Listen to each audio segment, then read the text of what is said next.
Hi, well, I'm Reilly Anspaugh. Um, Gosh, who am I? Who am I? Ask myself that every day. Um, Man, I guess elevator version of that. I am an actor. I'm a writer. I am a singer. I cook. I love dogs, and I live in California, and I do comedy and try and be as involved in activism in as many ways as I can. And I already said I like to cook, and that's who I am. What are the three things you value most in life? Oh, Tessa, we are in it now. Okay. Wow. Okay. All right. Wow. Three things I like. That's question two. So now I know what you mean when you're like, we take as long as you want. First would be empathy. I think it is like impossible for me or for anyone to really be able to experience life in kind of like a very active, curious, wholehearted way without any sense of empathy. Um, and that kind of ties it. So like empathy is one, storytelling is one. And I think that kind of ties into empathy. I think storytelling is impossible without empathy. Any kind of storytelling. Um, and so because that's like in thinking about kind of who I am and what I do in all its forms, it's just telling stories and like telling, and it could be any kind of stories. It's like telling stories to make people laugh, telling stories to help help people see things from different points of view, telling stories to help make change. Um, and yeah, and then I guess the third one is just like having a laugh, having a good time. It's like to do all of that, but also just like we're just here to have a good time. Like we're just here to have fun. And so it's like, and then in all I do, it's like if we're not enjoying ourselves, what's the point? Hell yeah. Yeah. Do you know what the most common answer to that question is? Hmm. Food. Sure. Yeah, Well, sir, that was almost going to be my third because God, I mean, that's it. people have like two ones where it's like the world and the magnet, and then it's Mhm. like the last one. Yeah, one I have to throw something in. It's the rule of threes in comedy, especially when I interview comedians. Absolutely. And the third one can't be the same as the other two because it just doesn't Mhm. fit. But when I interview like philosophers and things like that, it's usually like, okay, these I'm going to argue what my three things in life Yeah. are. Uh, Yeah. I really like the fact that your first one was empathy. That for me, I mean, that's at That's the top of my it. list. Yeah, and Yeah. because you can't do anything else, because it'd be quite boring if you couldn't feel for other people. Absolutely. You can't get anything done. Like it's just what exactly? Like what a boring life. Tell me a memory that shaped you. Oh, okay. um yeah. So I oh man, okay, we're going between two. Yeah, something that I feel like really make like when I look back on this, something that like I'm like, oh, that makes sense. Like why I am here.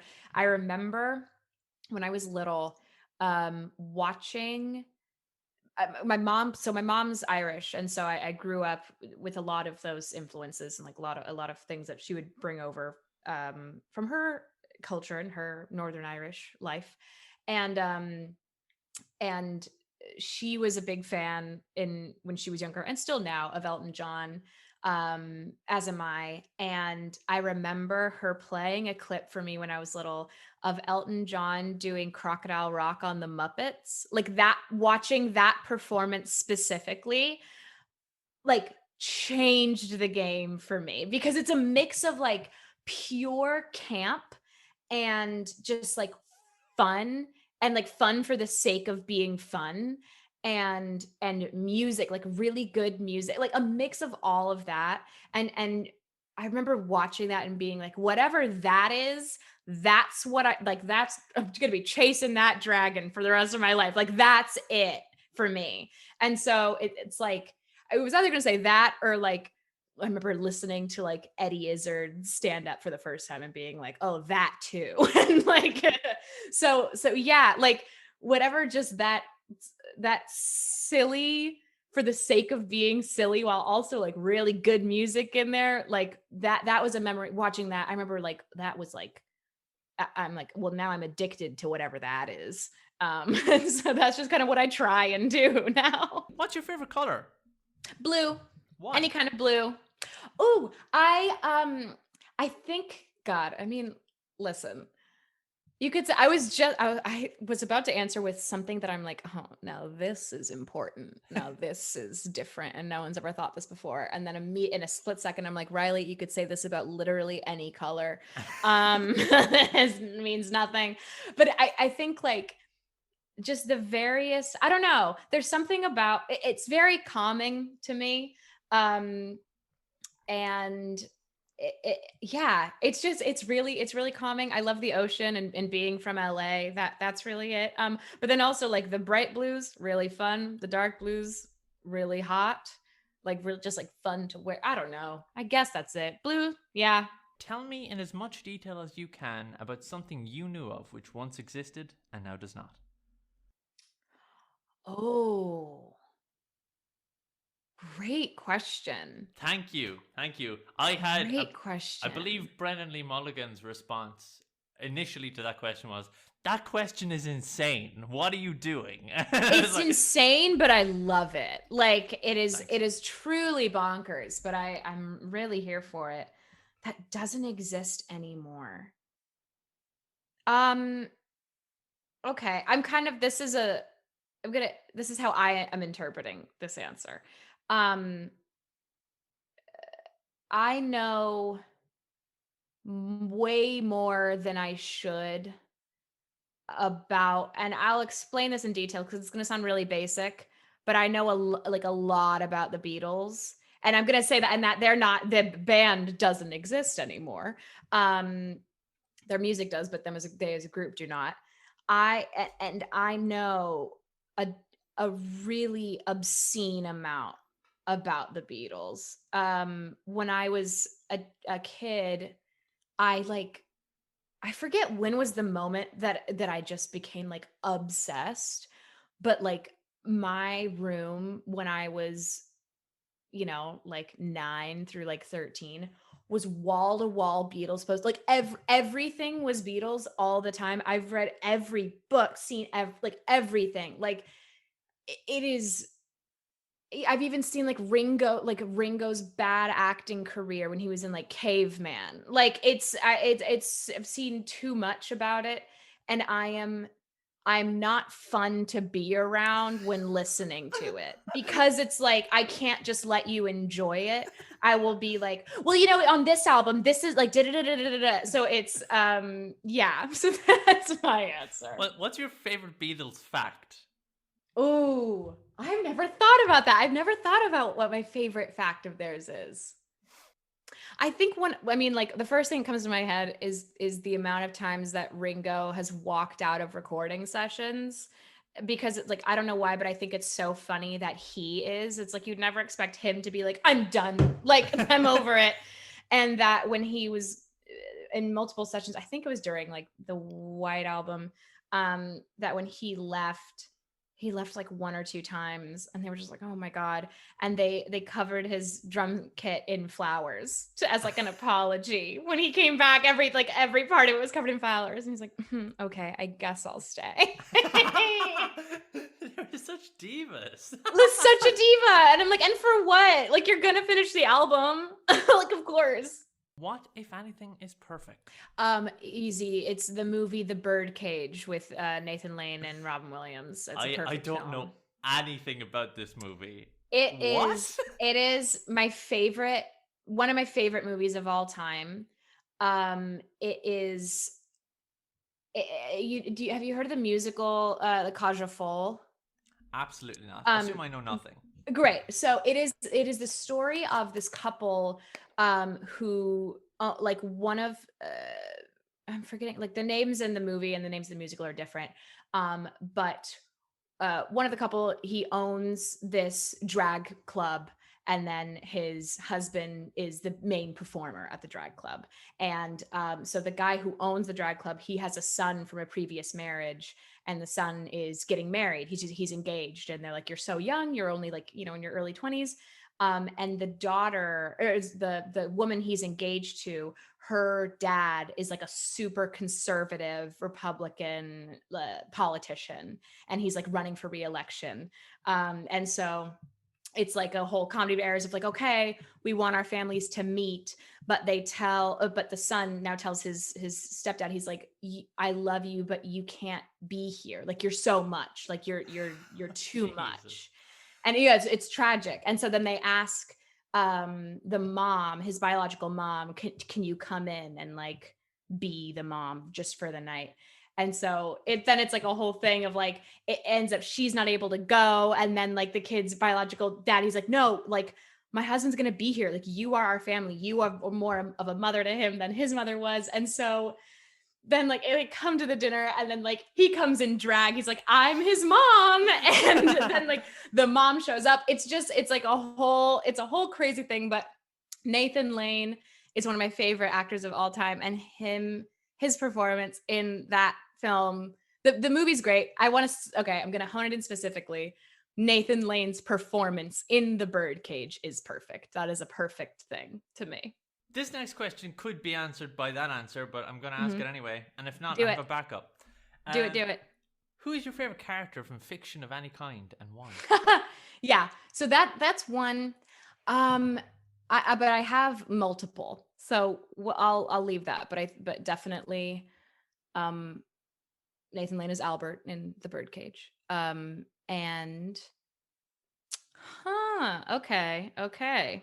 Man, this is really good. I love too many plays to pick just one. This is very hard. I think another would be there's a musical called Natasha Pierre and the Great Comet of 1812 that's based off of War and Peace. It's a musical based off of War and Peace. That's fucking cool. Oh, it's like a whole like rock opera. Like, it's incredible. Couldn't recommend it enough. But that musical's version of Natasha from War and Peace, who's like the lead ingenue, is one of my favorite fictional characters. I think her, because it's like she has this incredible journey of like being this, super desirable, young, attractive, debutante in Russian society. And it's like she gets engaged and then is long distance and then gets tempted. It's like she just goes, like, she becomes a woman. Like, she goes from like a girl to a woman, but in the span of like a week. And it's like you just see this pure love and like love of love and like love of life. And then she just hits rock fucking bottom, and comes out on the other side just like so much more grounded in a way that it's so, yeah. And it's like tying back to what we said before. It's like she just has more empathy and like able to hold other people in a different way and hold herself with more care. Yeah. What about you? Oh, my favorite character from fiction of any kind. This is important. That caveat is important for my answer. So I've said this before, but I think you're going to like this. It's Johnny from the song "The Devil Went Down to Georgia." Is my favorite. Oh my God. Great answer. Why? Because that to face off against the ultimate evil and then to be like at the end, no, fuck you, I am literally the best ever. Like, get out of my area is the sort of like Dean Winchester bullshit that I live for. That's kick-ass. But I will say, currently, my current favorite character, two favorite characters. First of all, I'm watching Supernatural for the first time. I've never seen Supernatural before. I'm in season 2.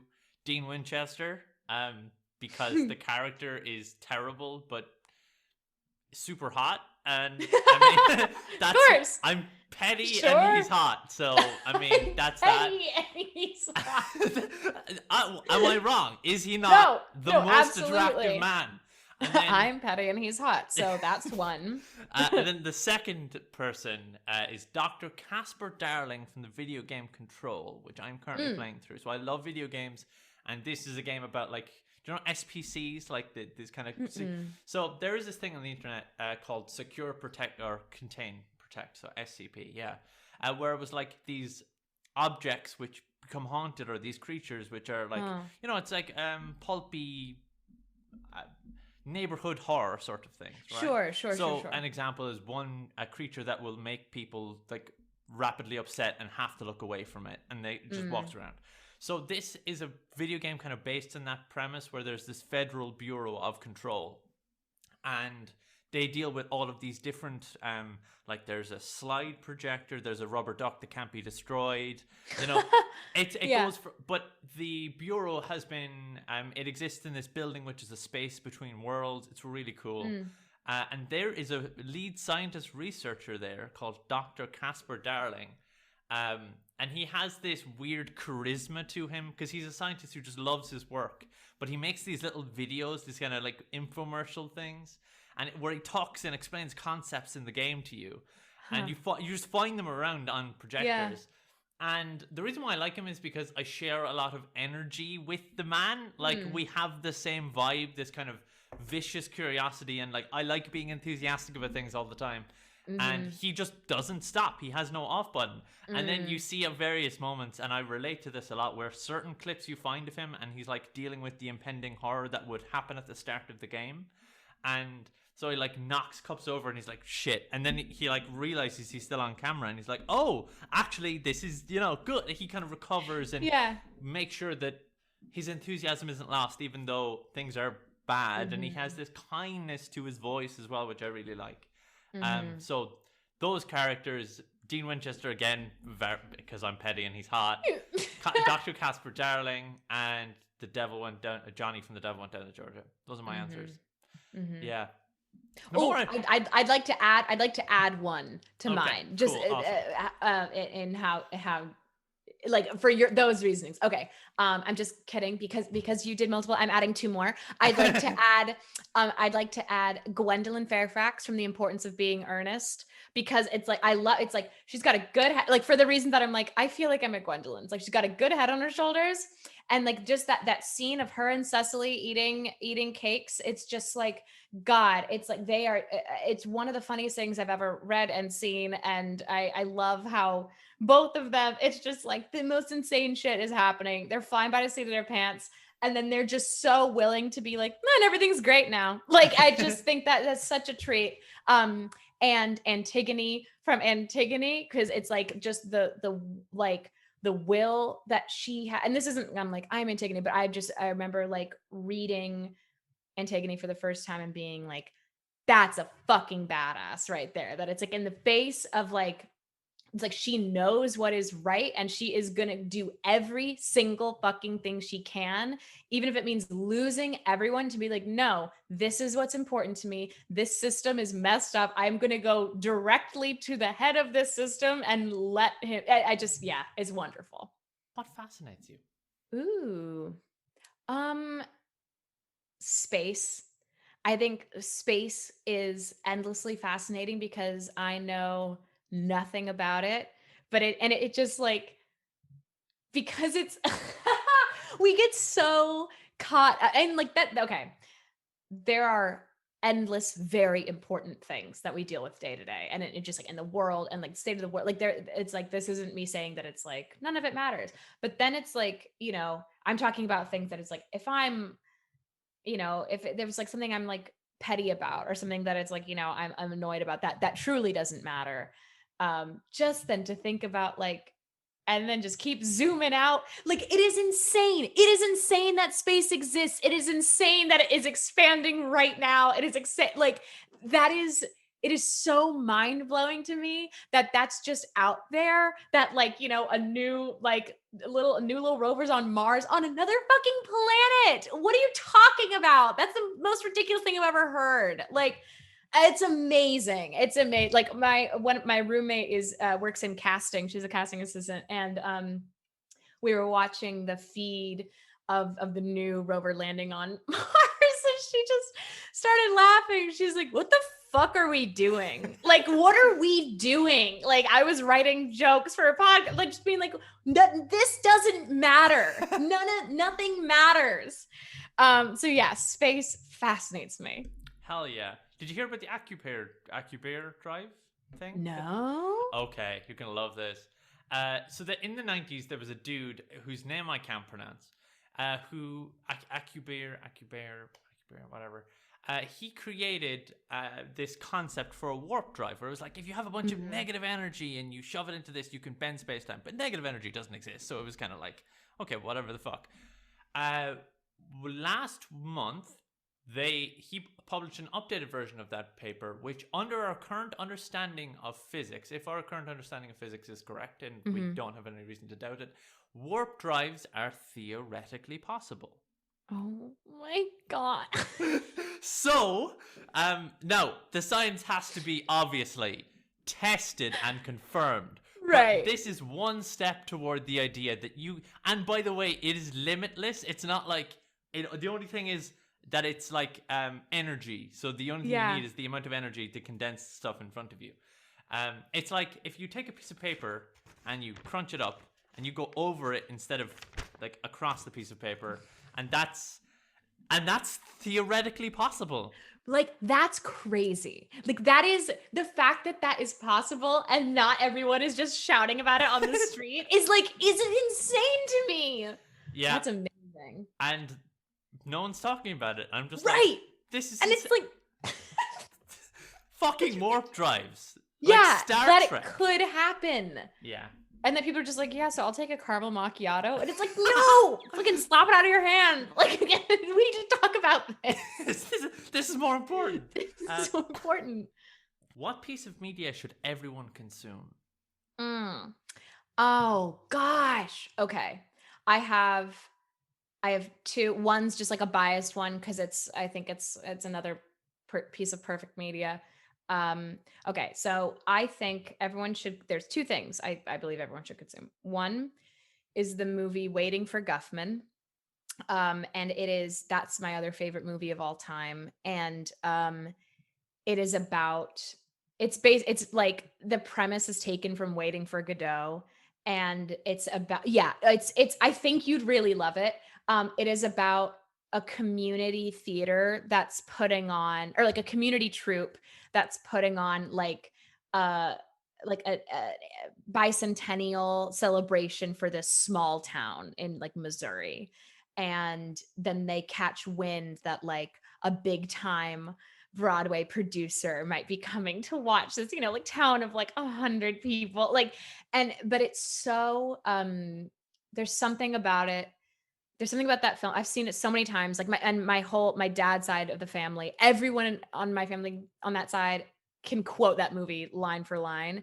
And it's just like, there's something about it that these people who, it's like they're putting in a little rinky-dink production in like a town hall, but it means the world to them. Like it is everything to them. And I think that just like, I don't know. It really, I think like if anyone needs a lesson in empathy, that movie, it's it, because it's like, it's so the style of that film is like quote unquote like mockumentary and talking to camera. And so these were the first films to kind of like really take off with that style in that way. And so the creator, and he's in it and he helped write it, Christopher Guest, in interviews, they're like, so tell me about this mockumentary style. And he's like, I don't like using that word because we're not mocking people. Like it's just people dealing with things that are really important to them. And like, just because it's not important to you or not important to me doesn't make it less important to them. And it's like, it's like, we're not making fun of them. We're inhabiting their lives and like showcasing what that would be like if like, whatever that is. And so I don't know if you've heard of the film Best in Show, which is like about, it's the same troupe from that film. But it's about the best, like the dog show, the Best in Show, like dog shows. And so it's that same kind of thing that he brings to all of his work, is just like, it doesn't matter what it's like, who are we to judge other people for what they're into? It's like, that should be celebrated. It's like, doesn't have to be your thing, but it's like, that doesn't make it any less important. That, and then, my God. Oh, sorry, two more. This is just such a really good question. I think all of Schitt's Creek, I think, is such a beautiful, incredible, deeply important show. It's so good. And the entirety of the show, I May Destroy You by Michaela Cole. And it's incredible. And she is so the base recently, I don't know when this will come out, but she has just been, God, snubbed to death, like in this award season going on in America. And she's amazing. She has full creative control over this show, and it she just dives into um sexual assault in such a brave and eye-opening way, and from so many different angles and perspectives. And it's just such an incredible, mind-blowing show. It's like every single part of it, I think, is perfect. It's just incredible storytelling, incredible performances, incredible writing.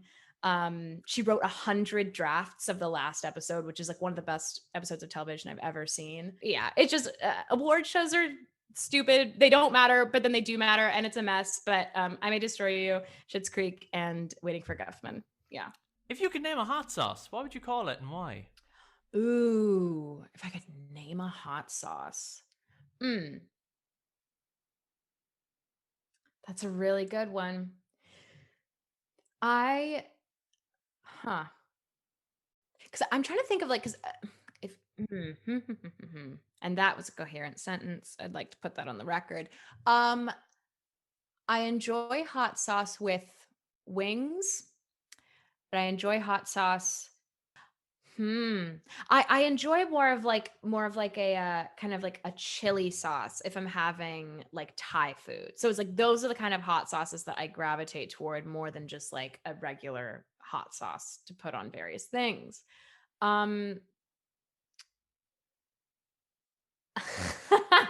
Okay, I don't know. I don't think you have this chain over there, but have you heard of the pizza the pizza chain Little Caesars? I have heard of the pizza chain Little Caesars. I believe they tried opening a restaurant in Dublin and it completely failed because everyone was like, why? It's terrible. No, well, it's also the pizza is total shit, but but their slogan, their slogan, as if they're like, now that no, well, if people didn't want it before, this will people will come in droves. Their slogan is hot and ready, like hot and apostrophe ready. And I think that's one of the funniest things I've ever heard, is that it's just like, well, their pizza's amazing. It's hot and it's ready. And so I think I would take that and I would name my hot sauce Hot and Ready, because it's just brilliant. I think that's incredible marketing. But the implication is that there is pizza that is both Yeah. cold and not cooked. Yeah. But surely the bare minimum of pizza is The very minimum should be, and that's the thing. That's all they're promising you, and that's all I'm promising you with the hot sauce, because I'm not a hot sauce aficionado. So I'm like, listen, it'll be spicy and it will be here. So that's all I can give you, and without getting sued. What's your most prized physical possession? Oh, okay. Why did I even have to think about it? So there is this. Reilly, why am I being shy about it? I have a stuffed animal. His name is Chauncey, and he's a Jack Russell Terrier, and I've had him since I was 4. And that's simply that. That's is my, like, so it being from LA, fire season is a catastrophic, insane thing. The fact that we have a season dedicated to fires just raging across our state. And my family, we have been evacuated maybe 3 or 4 times over the course of my life, where it's like we got to just grab a bag of our stuff and go. And it's like Chauncey is the first thing that I bring every time. And oh God, I remember, so my boyfriend Daniel, when he and I started dating, we've been together like almost 3 years, and we live together now. But when we first started dating, I remember like when he was coming over to my place, I would get so nervous. I'm like, do I introduce him to Chauncey now and seem insane? Or do I wait? Do I hide him? But then at some point, I'm going to have to bring it out. And then is that worse somehow? And so I'm like, I made this split. Again, Daniel would text me, he's like, I'm here. And I'm like, fuck. And so I just made the split decision to like hide him and like put him in a drawer. And so then, like, you know, a couple weeks went by, and I remember my girlfriends being like, so has he met Chauncey? And I'm like, no, he hasn't. And they're like, why? I'm like, I don't know. I didn't introduce him and now it's gone too far. And so then, like, then even my family started, we went around him. They're like, Daniel, have you met Chauncey yet? And he's like, what? I'm like, okay, it's time. And I remember one time he came over. I'm like, okay, listen, I have something to share with you. And I'm a little nervous. And of course, in his mind, he's probably like, what is happening? Like, what are you gonna say? Like, terrified. And I took him out of a drawer and I just like held him. And I'm like, this is Chauncey. And he's like, okay. And I'm like, and I was really nervous. And he's like, it is weirder that you waited this long. If he is so important to you, why did you wait? I'm like, I don't know. I thought it'd be the lesser of two evils. I couldn't decide. And so now, of course, they're fully acquainted. They're great. They're great pals. But yeah, Chauncey is my number one prize. If anything happened to Chauncey, I would absolutely just be destroyed. Well, there you go. That's good. Stuffed animals are a necessary part, I think, of people's formative. I had a little like brown teddy bear called Brownie, which of course, like in any other context, you're like, that's super racist. But I was like 3, so little guy, yeah. He's just the little brownie. But I lost him, or something happened to him many years later when I was like 17. I haven't seen him since, and I was heartbroken. But I did replace Brownie with 3 stuffed animals, which I do call the Snuggle Squad. What inspires you? Like, if ever I'm feeling like really uninspired, I'm just like, I don't want to write, or like nothing's flowing, or like I can't really, like nothing's happening.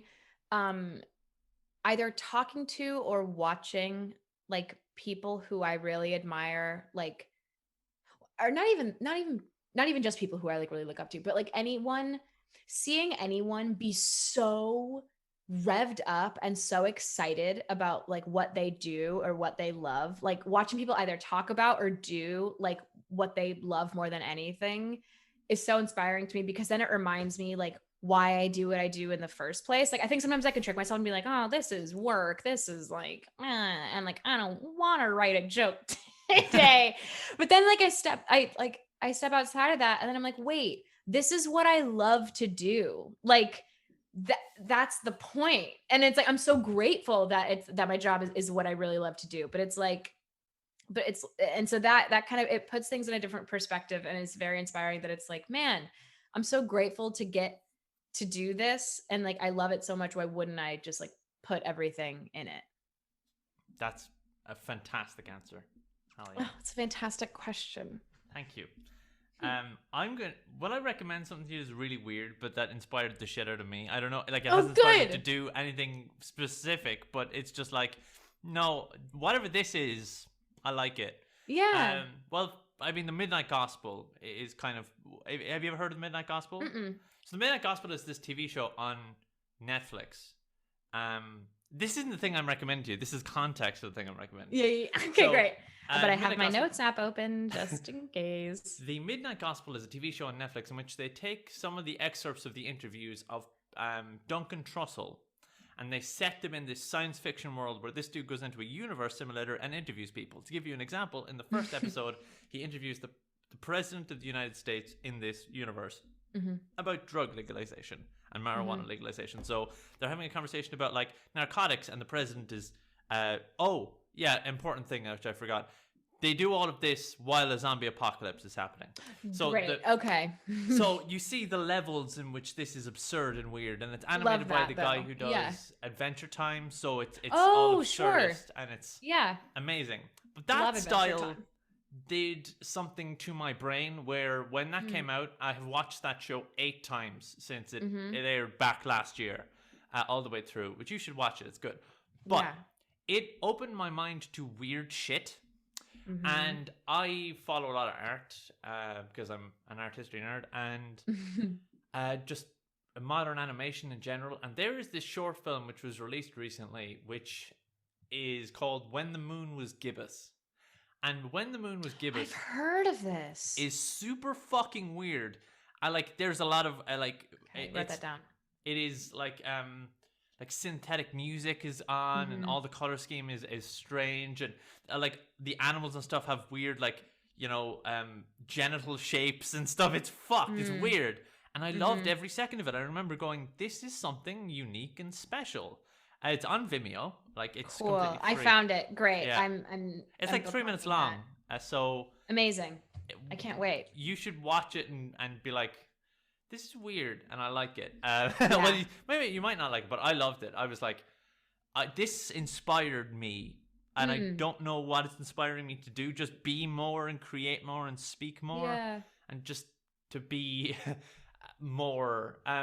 Anything that transports me to a world in which I am not is inspiring to me. So that is my recommendation for you. If you're ever I understand that. I think there's something about, or at least the way you're describing it, it's like there's something about that that's just so freeing. It's like beyond all reason, like beyond all kind of like left brain logic. There's something that just really opening in that way. That's really cool. Did you ever have an epiphany? If so, what was it about?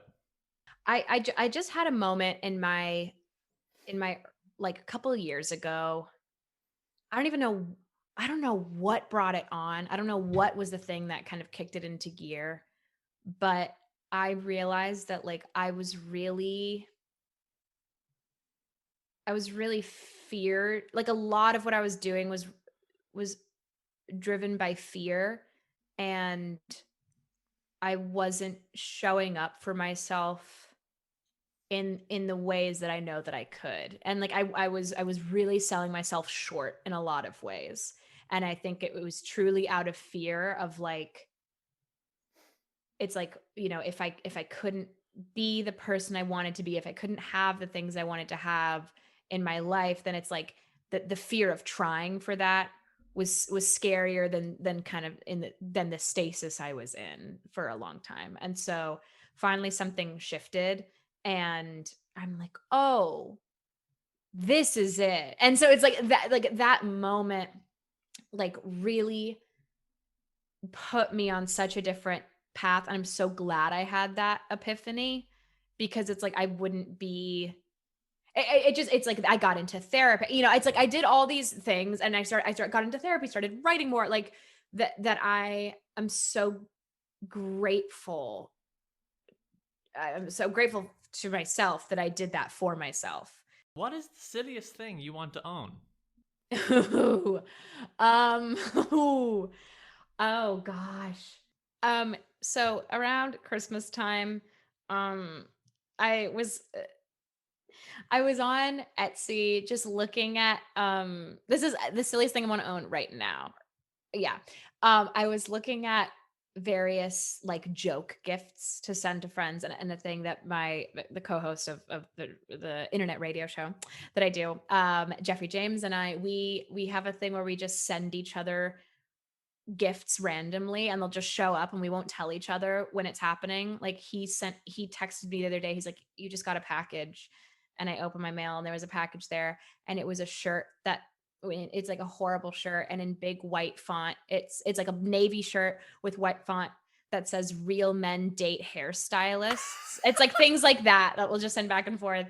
And and around Halloween, I sent him a shirt. And they're usually shirts. I sent him a shirt that has two big pumpkins as breasts, like with skeleton hands holding them, like just truly heinous things like that.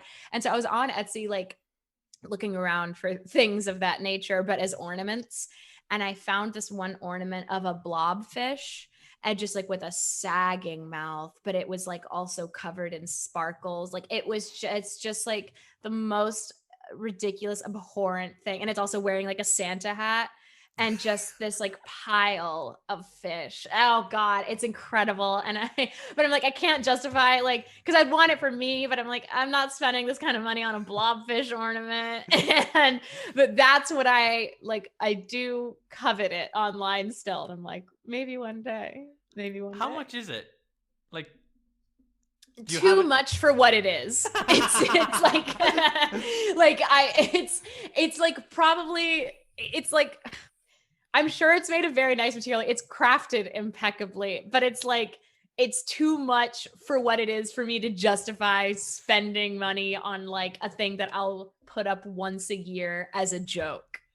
Absolutely vile. I hate It's that. horrible. It's terrible, but I love it. What emotion has taught you the most? That's so. I was talking to my therapist about this today. Anger, because I am not an angry person. I rarely go to I rarely feel like it takes a lot to get me to feel angry. Like I feel like grief, I feel moved, I feel like I get it's like in thinking about like, you know, I'm angry about like injustices in the world, but like in my personal life, I am not quick to anger. And I think that's also because like I'm a recovering little people pleaser.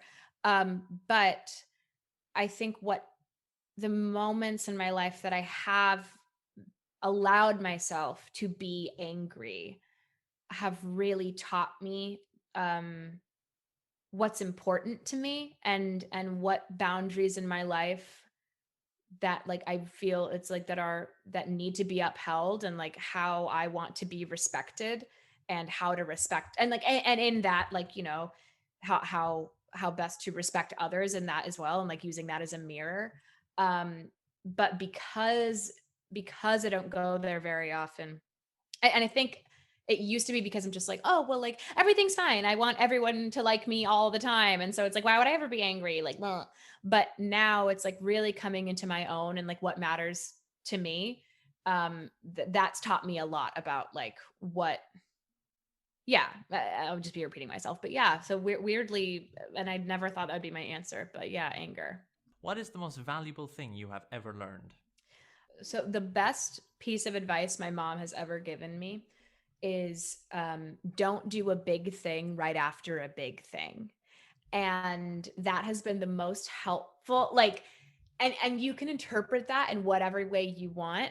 But I think it's like for me that it's taught me to, like to learn to allow space and you know it's like as if you do a big thing whatever that means to you it's like give that time to be what it is let that breathe let the ripples of whatever happens with that come and see how they affect everything else and and just taking a beat because I know sometimes it's hard for me to sit in the unknown of something so it's like I'll be like well now I want to immediately go to this next thing and so for me it's like giving time in between things is really helpful because then it can fully change the next whatever that next thing is.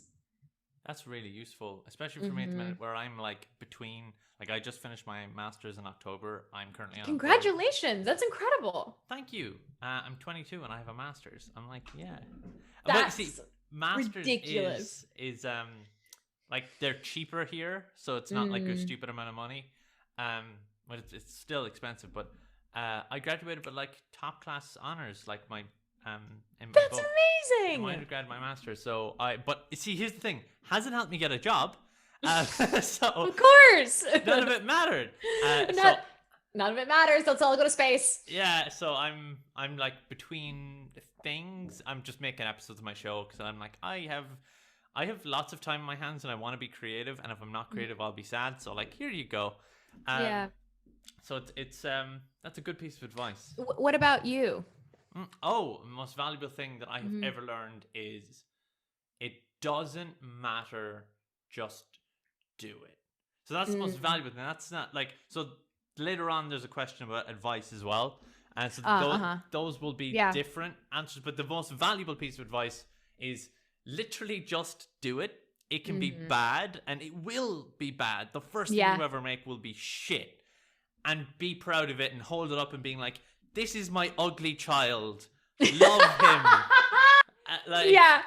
it's that goes for everything. Like This is my ugly child. I'm so proud of my, like I've said this on my show before. My show is shit and I love it.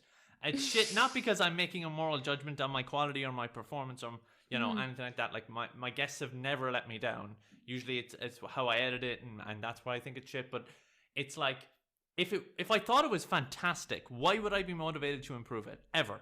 Like I'm like, this sucks, and I'm super proud of it. Yeah, totally. So, and I don't feel bad about that. Like, if some people think, oh, what I make is crap and I'm terrible. No, what I make and my self-worth are separate things. So make it, just do it, and it will be shit, and that's cool. In fact, go out to make it bad. Make the worst thing ever. Like, there's so many examples of people making shitty things on purpose that have become super popular. They like culty movies or bad songs, and they become super popular because people are like, oh, look at this thing. This has, grit and determination. You're like, yeah, I did this at 4:00 in the afternoon. But yeah, look at your ugly child and be proud of them. This next question, pretty serious question, is how do you feel about death? So of course, being Irish, it's always on the top of the brain. Like everyone loves to talk about it. I oscillate between two extremes. And it really just depends on the day. Like there are some days that I am beyond terrified and like just so scared of the unknown, and like that, just the idea of like never seeing loved ones again, like that just like being so like that is just like, man, lights out, like that is so scary to me.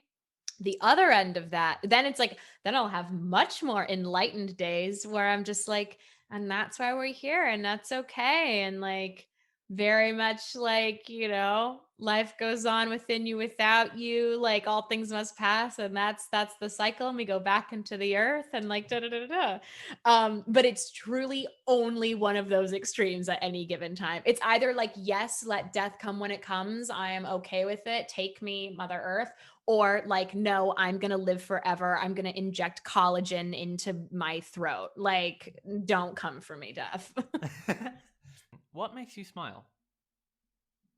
Oh gosh, a lot of things. The first, I'm just going to say, because there's so many, it's like, my loved ones, my art, what I do, like all that stuff. The first thing that comes to mind, I'm going to pull up a photo to show you. So my mom has a couple dogs. We have a couple family dogs. And one of them is a red English lab, and his name is Red.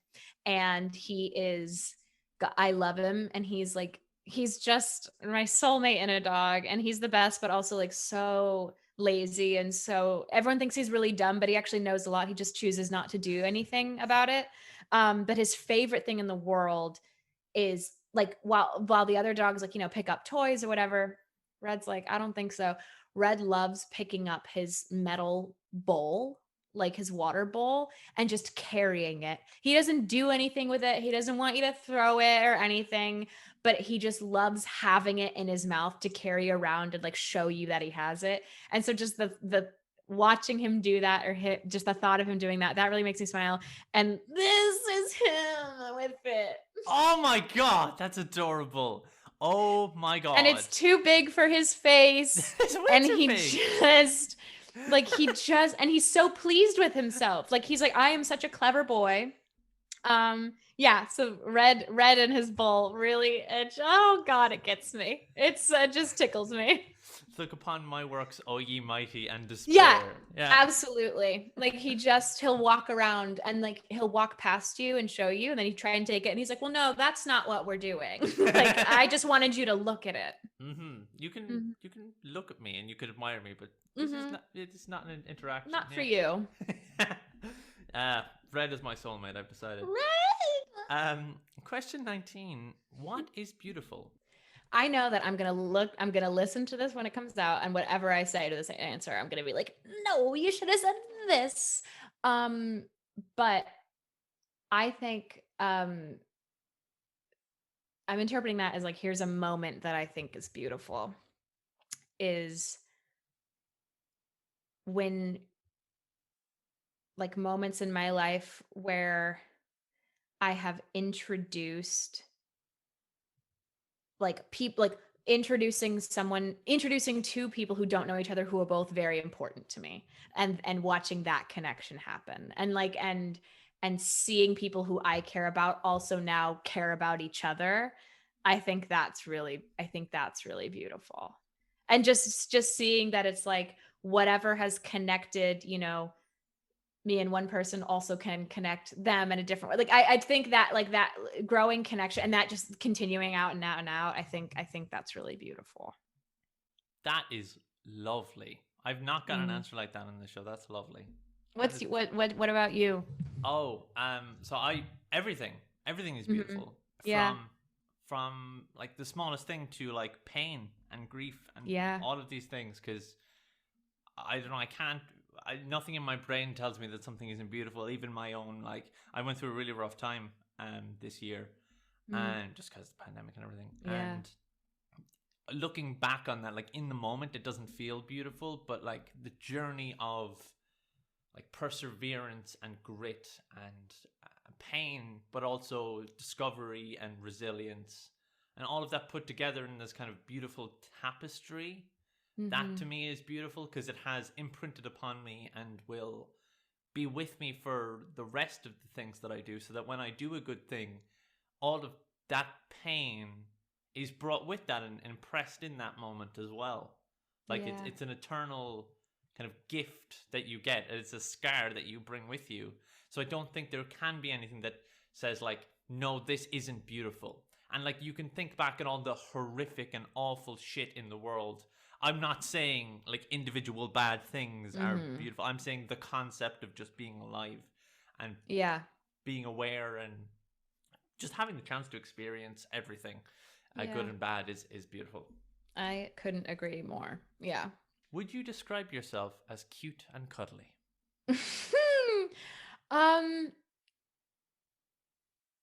Yes and no.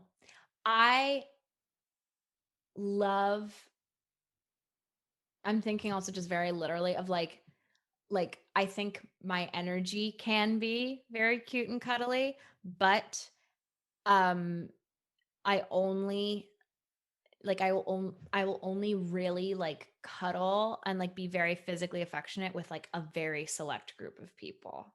Like I think I feel in my energy that I want to give everyone a giant cuddle, but then like in the moment it's like I'm really like, I enjoy my space. Tell me about something you learned recently that amused you. And I can give you my answer first. Yeah, please. And that might inspire you. Yes. So, this book amuses me and horrifies me at the same time. So, do you like Star Trek? I've never watched Star Trek. Okay. Well, you should watch Star Trek. Yeah. If you ever want to watch Star Trek, just let me know. It's a fantastic. Great. I have a lot of fond memories of Star Trek just because I used to watch it with my dad when I was a kid, and I still watch it with my dad now. And I was watching Star Trek with a couple of friends of mine the other night, and it was revealed to me that in an episode of Star Trek Deep Space Nine, which is a series of Star Trek that I've never seen, it is revealed that there is this thing called a holodeck. So a holodeck is like holographic projections, and it generates a world. So if people want to practice fighting, or they want to, like, listen to jazz in a jazz club, or whatever, like a hollow room, or just, that's a science fiction thing. Are you aware of the concept? Yeah.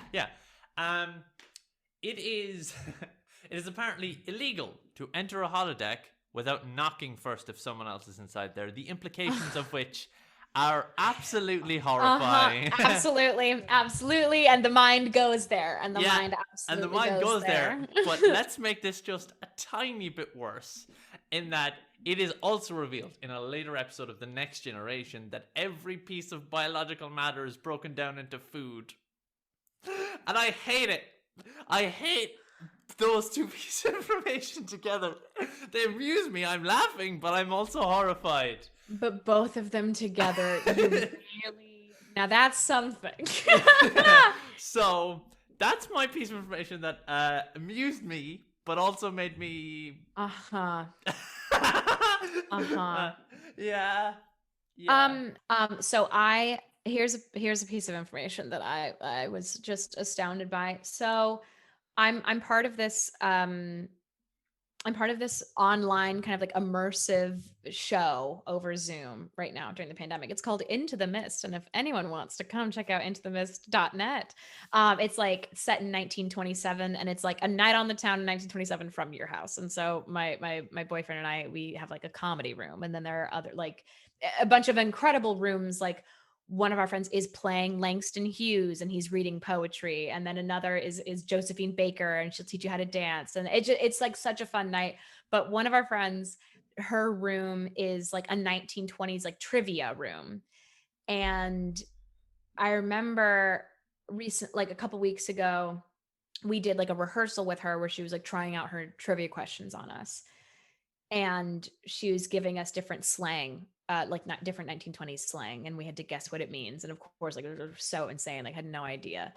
And I learned that panther piss, the phrase panther piss meant whiskey, and I think that's just the worst thing I've ever heard. Like it's amusing, but like imagine being like, yeah, I'm gonna go take a swig of some panther piss. Like that's atrocious. And so I learned that, and now that's just something that we can now share with the world. Well, do you know any Irish? Do you speak any Irish? I used to know like hello, my name is Reilly, and I don't know it anymore. So in Irish, because this is the most stereotypical fucking thing ever, obviously. In Irish, whiskey it translates. I don't know the exact Irish in it, but it translates directly to the whiskey of life, the water of life, because of course it does. Of course it does. Where do you feel safest?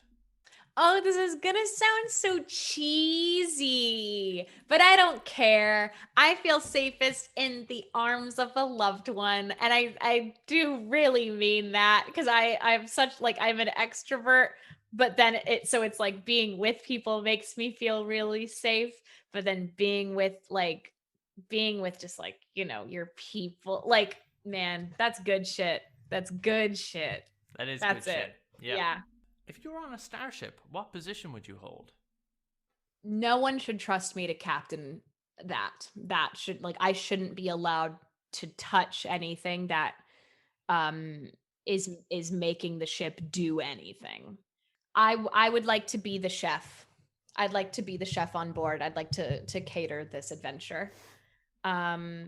Yeah, I feel like you could trust me to do that. And I also like if I could like cook with a view, like that's where I would fit best. Do you think there is more good than bad in the world? I do. I do, and I think there both I do, and I think there can be. Like I think, I mean, gosh, it's like right now, like within this, God, like it's, I don't know. I think so. I'd like to think so. I think the bad is really bad. But yeah, I guess that's what it is. I think it's like what bad there is pretty fucking bad, but that there is more good. If you could give just one piece of advice, what would that be? Trust your gut, because it's like I'm someone who overthinks a lot, and I think it's just like at the end of the day, when all that overthinking is done, you're still like, if you really are attuned to it, you're still left with that gut feeling, and just trust that. Hell I yeah. think that it tells you more than you think it does, and it'll take you more places than you think it might.